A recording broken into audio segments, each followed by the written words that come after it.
자, 여러분 안녕하세요. 오늘은 데이터 정제에 대해서 알아보는 시간을 갖도록 하겠습니다.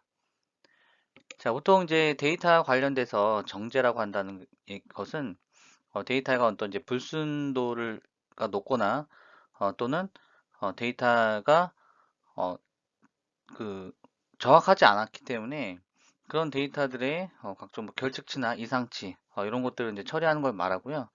그리고 이제 데이터 분석에서 이제 가장 기본적인 파트가 되겠죠. 그래서 보시는 것처럼 이제 데이터 관련해서는 정의를 보시면 자 데이터란 말이 나오죠.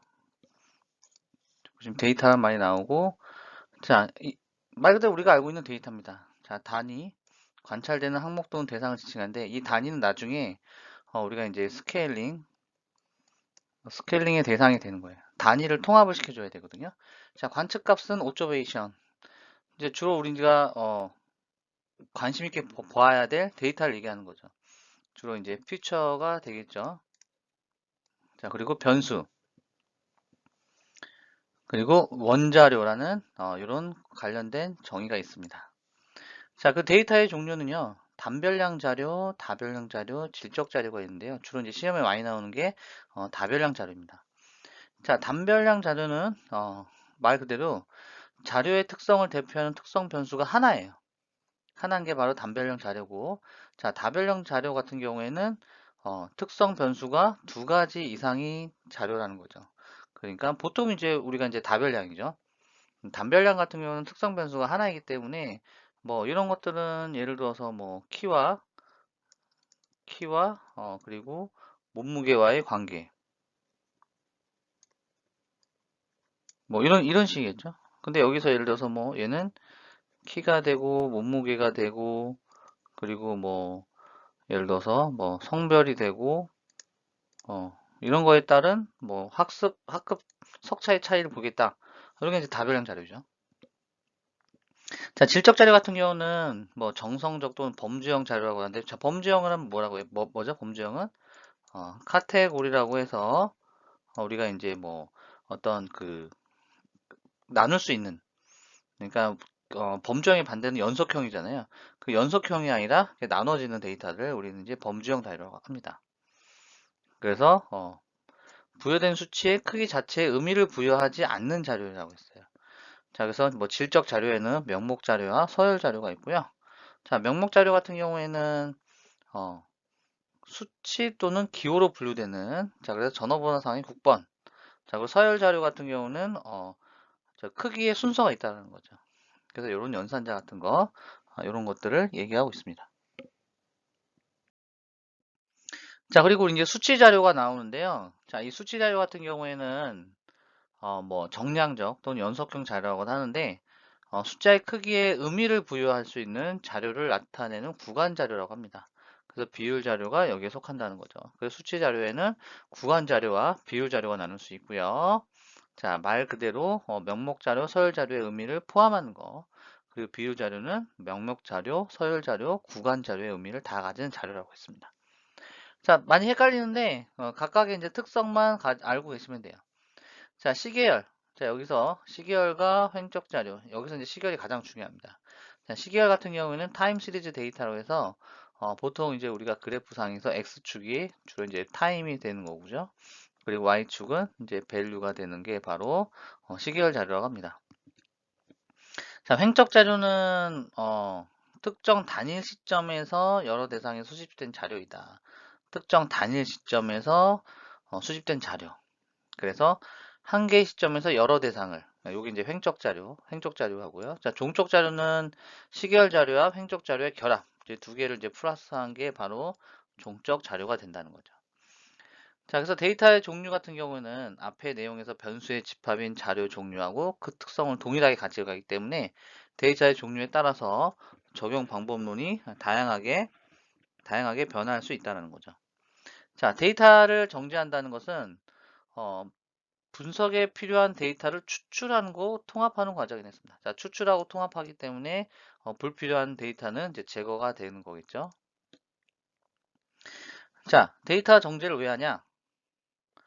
그럼 우리가 데이터라는 게 뭔가 우리가 알기 위해서 필요한 어떤 특성들을 다 갖고 있을 수 있지만 이 중에서 필요 없는 특성들도 있을 수 있고요. 그리고 요 두 사이의 데이터가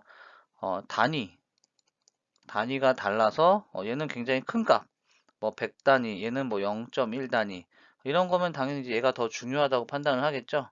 네, 그래서 그런 오류를 이제 범하기 위해서 나오는 게 데이터 정제입니다. 그래서 분석의 도구 또는 기법에 맞게 다듬는 과정이 필요한 게 바로 데이터 정제라고 하는 거죠. 자, 정제되지 않는 데이터는 일관성이 없고요. 그렇기 때문에 당연히 신뢰성이 저하가 되고, 그리고 이러한 데이터로 그 기계학습에서 모델을 만들었을 때 모델의 일반화가 안 되고요. 그리고 성능이 굉장히 낮아지는. 설사 이게 성능이 높다 하더라도 우리가 이제 프레딕트 해서 예측할 때 이 성능이 굉장히 낮게 나오는, 그래서 사용할 수 없는 상태가 되는 거죠. 자, 그래서 데이터를 이제 정지할 때는 데이터를 뭐 수집하고 변환하고 원하는 장소에 저장을 하잖아요. 자, 요즘에는 이제 원하는 장소 같은 경우에는 이제 클라우드 또는 AWS 뭐 이런 것들 많이 쓰고, 그리고 하둡이라는 것도 이제 많이 사용되는 그런 추세죠. 자, 요거는 이제 그 시험 문제에 나오진 않지만 공부하는 김에 요런 정보도 알고 계시면 좋을 것 같습니다. 자, 다음이요. 자, 우리가 또 여기서 보면 비정형 데이터에 대해서도 나오죠. 자, 비정형 데이터는 형태와 구조가 복잡하게 정형화되지 않는 데이터. 자, 그래서 복잡하지 않은 데이터는 비정형 데이터라고 하고요. 자, 시스템 내나 외부에서 데이터를 수집하면 정형보다는 비정형 데이터들이 많다라는 거죠. 자, 그 비정형 데이터들이 왜 많을까? 가공되지 않은 순수한 데이터들이 많기 때문에 그렇다는 거죠. 그래서 비정형 데이터 같은 경우 기본적으로 구조화된 형태로 변화를 수행한다. 예를 들어서 어떤 게 있냐면 뭐 우리가 날짜 뭐 2020 뭐 4년 2024년 뭐 2월 뭐 어쩌고 저쩌고 이런 데이터가 있어요. 근데 이거는 실제 열어보면 또 문자열로 되어 있기 때문에 우리는 이걸 어떻게 해요? 뭐 데이트 타임이나 이런 걸로 우리가 맞춰줘야 된다는 거죠. 그래서 이런 것들이 많아요. 그리고 또는 단위가 뭐 예를 들어서 뭐 10%, 20%, 30%, 자 이런 퍼센트 기호가 들어간 수도 있고, 자, 그래서 기존 시스템 내 데이터 분석이 필요한 경우 레거시와 통합 변환 과정이 발생할 수 있다라고 하는데 이건 한번 읽어보시면 됩니다. 중요한 내용은 아닙니다. 자, 그래서 보통 이제 데이터를 수집하고 변환하고 교정하고 통합을 하게 되죠. 그래서 이런 건 이제 가끔 문제에 나올 수 있어요. 다음에서 이제 데이터의 수집 과정이 아닌 것은 네, 그런 것들이 나오는 거죠. 보통 이제 시험 문제 내기 딱 좋죠. 4개. 그리고 얘도 하나, 둘, 셋, 넷, 5개.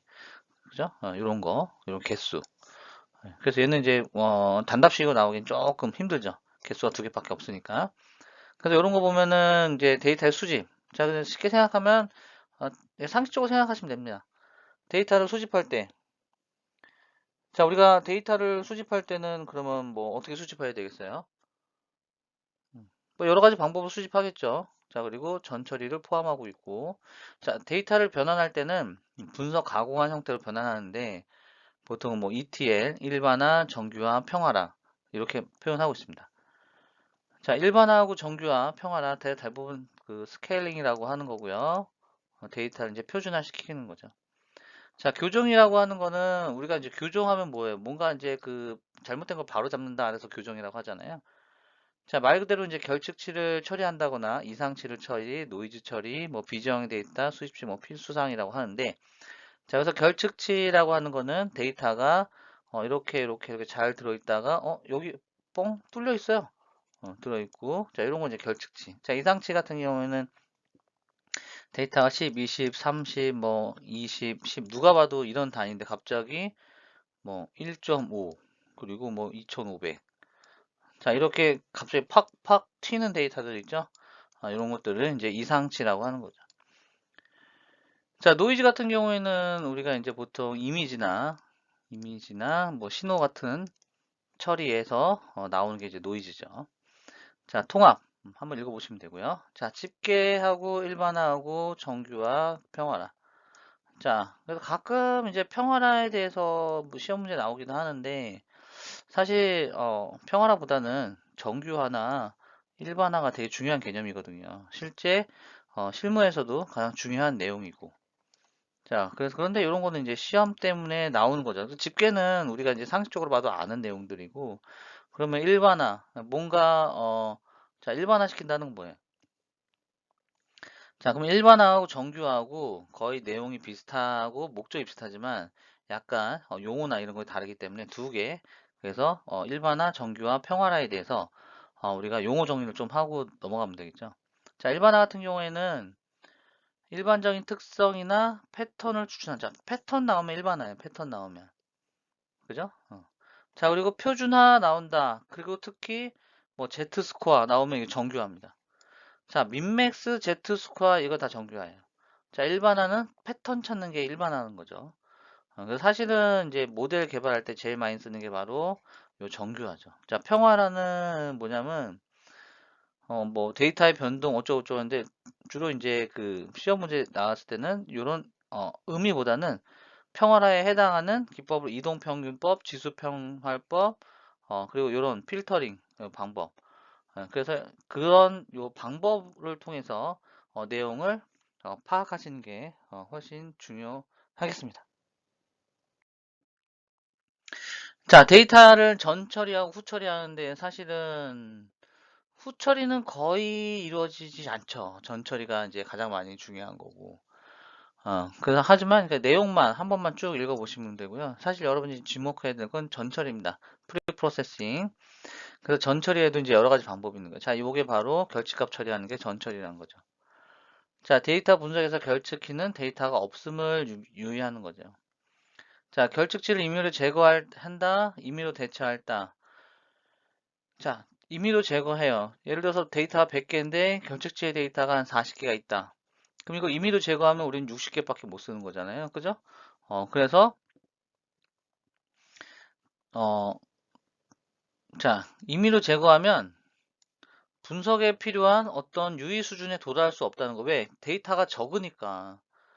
그리고 임의로 대처해요. 보통 대처할 때는 뭐 평균이나 아니면 좌우 데이터, 주변 데이터를 보고 판단을 해야 되는데 임의로 대처한다 그러면 데이터의 편향 한쪽으로 쏠릴 수밖에 없다는 거죠. 잘못하면요. 그죠? 그래서 신뢰성 저하가 있다는 거. 결국은 어떻게 하든 간에 굉장히 중요한 내용들이죠. 자, 그래서 결측치에 대한 처리는 임의 제거, 대처 방법을 사용하면서 상계 문제를 피한다. 그렇죠. 이런 문제를 피하는데 그 어떤 확률적인 방법 또는 수학적인 방법을 사용하는 거죠. 자, 결측 데이터의 종류, 결측. 그러니까 결측 데이터가 왜 비어 있냐? 자, 완전 무작위 결측. 그죠? 어. 결측 데이터 관측된 혹은 관측되지 않은 단어면서 아무런 연관이 없다. 그래서 이제 완전 무작위. 뭐냐면 뭔가 결측 데이터가 있는데 그 아무런 연관이 없다라는 거예요. 예를 들어서 뭐가 있을까요? 뭐 예를 들어서 성적. 어떤 학생이 성적에 관련돼서 뭔가 이제 데이터를 조작을 했어요. 조사를 했어요. 그래서 이 사람 1등이고 2등이고 3등인데 그럼 이 데이터 옆에 컬럼이 막 그런 거예요. 뭐 예를 들어 뭐 공부 시간 뭐 2시간 했고 3시간 했고 4시간 있고 뭐 그리고 뭐 주변에 학원을 몇 개 다니느냐 뭐 이런 것도 있을 수 있고 굉장히 자료 많을 건데 갑자기 뜬금없이 여기서 뭐 좋아하는 음식 어 그리고 맛집 탐방 횟수 이런 건 성적하고 과연 결과가 있을까요? 없죠. 이게 바로 완전 무작위 결측이라는 거예요. 전혀 상관없어요. 이런 거는 어떻게 해요? 그냥 과감하게 싹싹싹 다 제거해 주시면 되는 거죠. 결측값 처리할 때. 자, 그리고 무작위 결측이라는 게 있어요. 변수상의 결측 데이터와 관측된 다른 변수 연관이 있어요. 연관이 있지만 그 자체가 비관측 값들과는 연관되지 않는 경우라는 거죠. 그 무작위. 그래서 어, 다른 변수와 좀 연관이 있어 보이지만은 그 자체는 안 된다는 거죠. 그러니까 좀 약간 어떻게 보면은 좀 애매한 경우가 되긴 하는데 자, 그럼 3번 한번 볼까요? 비무작위 결측. 자, 이건 뭐예요? 음. 그러니까 사실은 뭐 2번과 3번은 우리가 뭐 시험 문제 때문에 이런 걸 평가를 하지만 실제는 2번과 3번을 가려내기는 완전히 어렵습니다. 그래서 완전 무작위 결체가 아니면 나머진 다 우리가 제거를 하거나 그죠? 제거를 하거나 뭐 대처해야 되는 그러한 대상이 되는 거죠. 근데 우리는 시험 문제에 대비하기 때문에 자, 그러면 완전 무작위 결측은 그렇게 보시고요. 무작위 결측과 비무작위 결측. 자, 비무작위 결측은 두 개. 두 개가 아닌 데이터. 그래서 일단은 그러면 여기서 핵심적인 키워드를 찾아야겠죠. 그래서 그 자체가 비관측값과 연관되지 않은 경우, 그죠? 그리고 결측 변수값이 결측 여부와 관련이 있는 경우. 자, 이 정도로 한번 구분해 보시는 것도 괜찮을 것 같아요.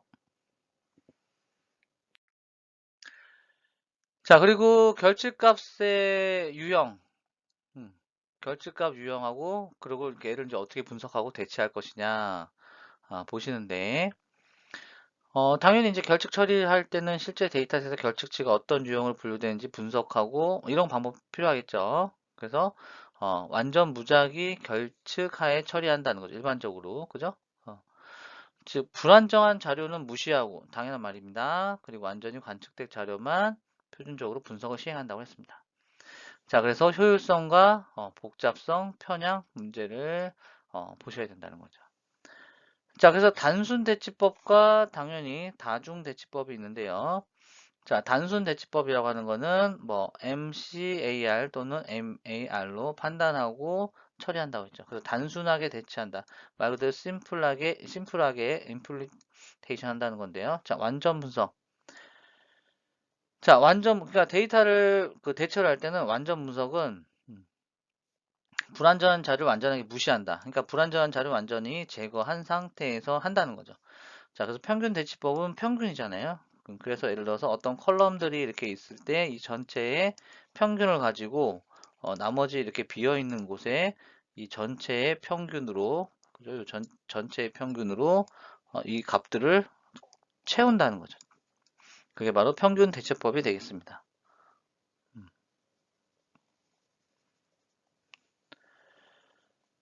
자, 그리고 회귀 대체법이라는 거는 일단 회귀 분석을 하는 거예요. 회귀 분석. 자, 회귀 분석이 뭐예요? 예측하는 거잖아요. 네, 그래서 기존의 데이터가 이렇게 있다 여기가 좀 비어 있어요. 비어 있어. 그러면 이 데이터를 가지고 예측을 회귀를 해서 여기에 있는 값들이 얼마가 될지 예측을 해서 머신러닝 기법으로 예측을 해가지고 대처하는 게 회귀 대치법입니다. 자, 단순 확률은 뭐예요? 평균 대치표에서 추정량 표준 오차의 어쩌고저쩌고 그죠?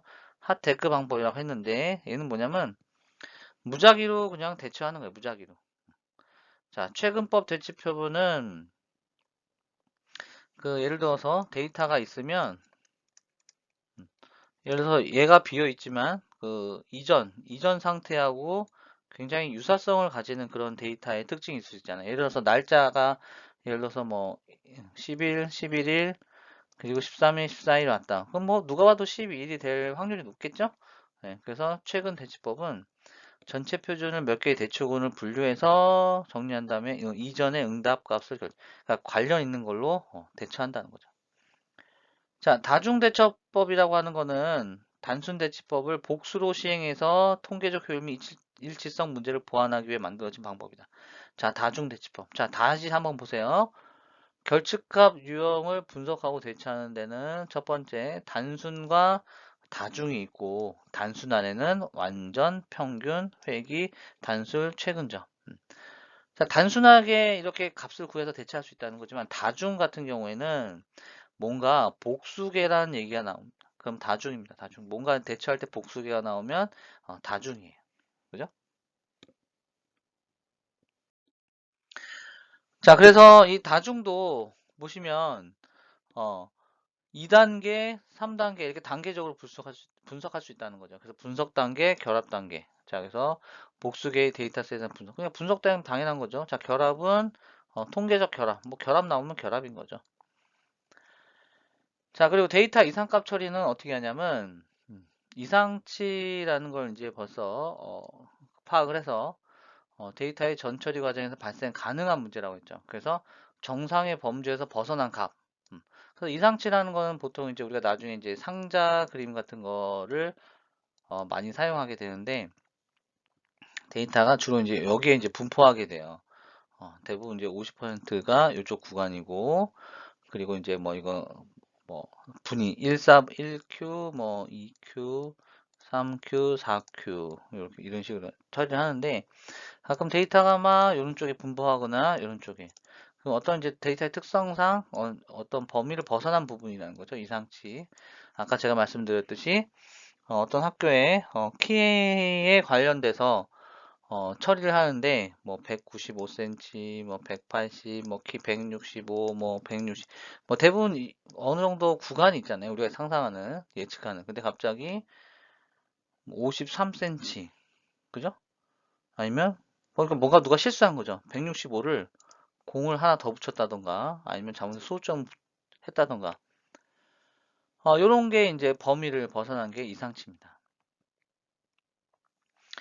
자, 그럼 데이터 수집 과정에서 오류가 발생할 수도 있죠. 그래서 이상치가 포함될 수 있는 거고, 오류가 아니더라도 굉장히 극단적인 값의 발생. 자, 오류가 아니더라도 뭐냐면, 어, 물론 이것도 오류의 종류인데, 막 예를 들어서 뭐, 하드웨어 같은 경우에 우리가, 센서로부터 데이터를 수집한다라고 했을 때, 데이터가 뭐 센서가 고장이 났을 수도 있고 해가지고 데이터가 보통 이렇게 이런 식의 범위를 갖다가 갑자기 되게 크고 작은 값을 갖게 된다. 이런 거는 이제 어, 이것도 이상치죠. 자, 그럼 이상치의 종류하고 발생 원인을 보시면 이상치의 종류는 단변수, 다변수. 그러니까 변수가 하나고 변수 여러 개에서 발생하면 단변수, 다변수. 이거는 뭐 그죠? 그렇게 크게 문제될 건 없겠죠.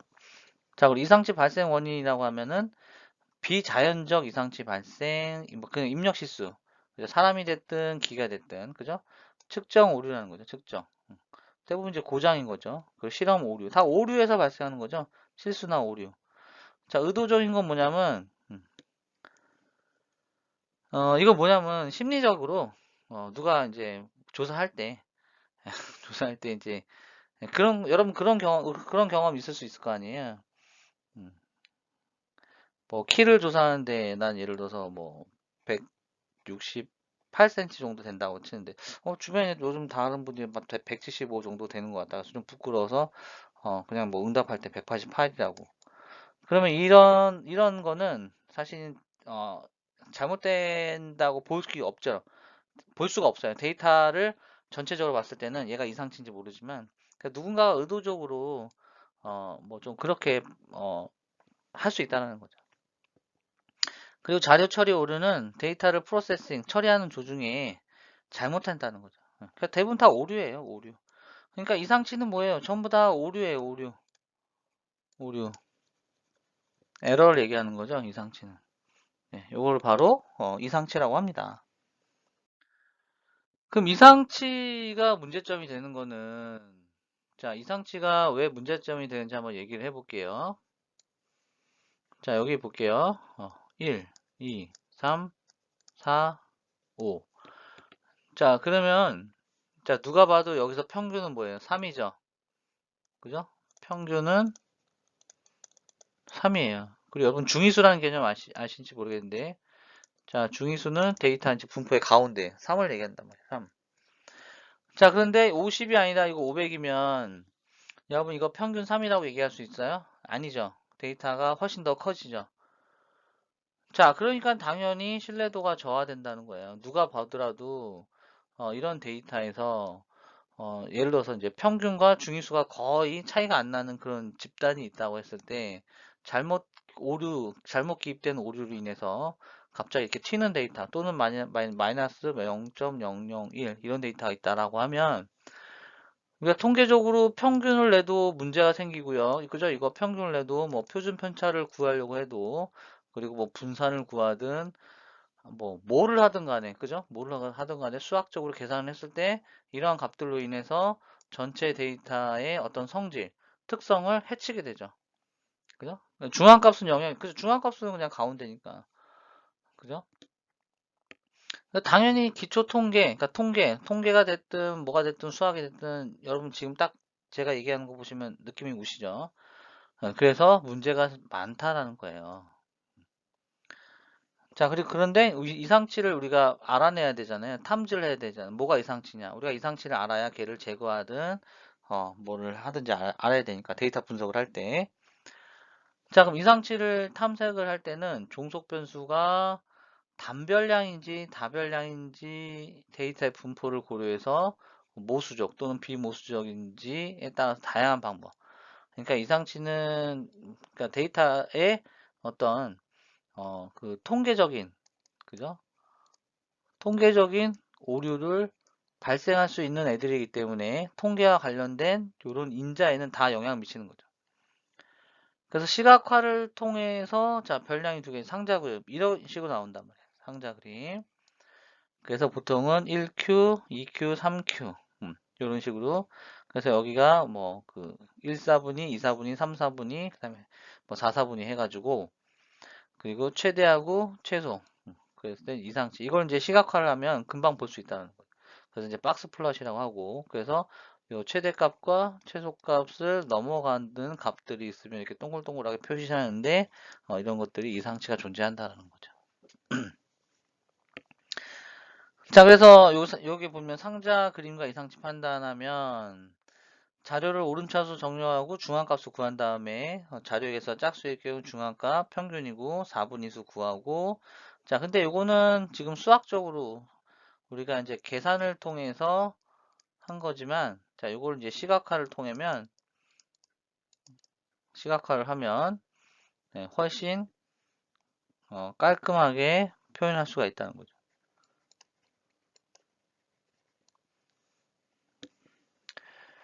자, 그리고 또 대표적인 게 뭐 줄기, 잎, 뭐 그런 그림이 있어요. 자, 그래서 줄기 작은 데이터셋에 적합하다는 거죠. 그래서 이제 그 다음 장에서 이제 한번 그림을 보시면 줄기하고 잎이라는 게 어떤 식으로 나면 이런 식으로 나 있어요. 줄기. 그래서 1하고 6, 9 이런 식으로. 그래서 이거 줄기고 잎들이 이렇게 늘어나는 건데 그래서 보통 이제 줄기 데이터의 정수 부분. 자, 줄기는 정수 부분 나타내고 잎은 소수나 가장 오른쪽 자리. 예, 그래서 여기 보시면은 이상치는 100, 과 같이 일반적인 패턴에서 크게 벗어난 값이죠. 그죠? 일반적인 패턴에서 벗어난 값이 이상치잖아요. 그래서 아웃라이어. 그래서 영어로 아웃라이어예요. 아웃이잖아요. 라이어. 그죠? 범위 안을 아웃했다. 그죠? 그래서 주로 특정 줄기 또는 잎에서 큰 차이를 보이는 값으로 확인할 수가 있다는 거죠. 여기서 보시면. 자, 그래서 여기서 보면은 어떻게 돼요? 음. 자, 요 앞에 숫자가 갑자기 확 커졌잖아요. 요런 거. 그죠? 그리고 산점도 가지고도 구할 수 있습니다. 뭐 산점도 같은 경우는 이렇게 이런 점들을 찍는 거예요. 그 데이터가 보통 산점도를 해가지고 이런 식으로 다 이렇게 물려 있는데 어떤 애가 이렇게 있는 거예요. 그럼 이거 뭐예요? 다 이상치가 되는 애들이죠. 이상치가. 그래서 이런 애들은 그리고 Z 스코어라고 하는 요 수식에 의해서 그러니까 뭐 표준 편차처럼 이렇게 평균으로부터 얼마나 떨어져 있는지 그래서 이제 그 오차들의 평균이 되는 거잖아요. 그래서 Z 스코어를 이용을 하면 자, 데이터를 정규해서 평균이 0이고 표준 편차가 1인 표준 정규 분포로 변환한다는 거죠. 그래서 각 데이터 포인트에서 평균을 빼고 표준 편차를 나눠준다. 각 데이터에서 평균, 자 평균, 여기 평균이죠, 뮤, 그리고 표준 편차, 네, 그죠? 자, 그래서 통상적인 스레스홀드, 임계치는 1세타 사이, 또는 2세타 사이, 그리고 3세타 사이에 이런 것들을 사용하는 거죠. 그러니까 정밀도를 높여서 제거를 한다는 거고. 그리고 이제 Z 스코어의 이제 절대값이 일정한 임계값보다 큰 데이터는 이상치로 간주한다는 거죠. 그래서 Z 스코어를 통해서 구하는 방법, 그리고 줄기입, 그리고 박스 플러스 이용하는 것도 가능하다는 거죠. 그래서 Z 스코어를 이용한 이상치 탐지 방법이란 거는 데이터가 정규 분포를 따른다고 가정할 때, 그러니까 데이터가 정규 분포를 따른다고 가정할 때 Z 스코어를 사용한다는 거죠. 그래서 비정규 분포를 따른 경우에는 잘못된 결과도 도출할 수가 있습니다. 그래서 주의가 필요하다는 거고요. 그리고 데이터의 특성과 분석 목적에 따라서 적절한 임계값 설정이 필요하고 추가적인 검토하고 판단이 필요할 수 있는 게 바로 데이터 분석이 되겠습니다. 이상치 탐색이요. 자, 다음 장 한번 볼까요? 자, 그리고 밀도 기반 클러스터링 방법인데 DB 스캔이라고 합니다. 주로 제일 DB 스캔. 그래서 비모수적 다별량의 경우 군집. 자, 군집이라는 거 나오면은 클러스팅이에요. 군집. 자, 클러스터링은 말 그대로 데이터가 이렇게 군집을 이어서 분포하고 있다라고 하는 이제 클러스터링. 뭔가 이제 묶는 걸 얘기하는 거잖아요. 예. 그죠? 묶음을 얘기하는 거죠. 그래서 특정 거리 내의 데이터 수가 지정 개수 이상이면 군집으로 정의한다. 그래서 군집에서 먼 거리.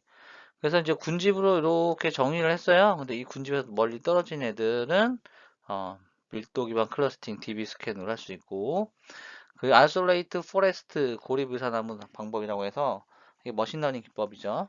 그래서 다른 데이터들과 얼마나 분리되어 있는지 그래서 측정해서 이상치를 탐색한다. 그래서 동작 과정을 보시면 이것도 가끔 나올 수도 있겠죠. 그죠? 그래서 데이터 포인트 분할하고 분할 기준 설정하고 분할된 영역 데이터 영역을 계산하고 이상치 탐색 의사결정 나무. 자, 그래서 이 동작 과정은 사실은 이렇게 나왔는데 시험 문제 그렇게 많이 나오는 그런 케이스는 아닙니다. 네, 그래서 요거는 한 번씩만 리드해 주시면 될 것 같습니다. 자, 여기까지 마치겠습니다. 고생하셨습니다.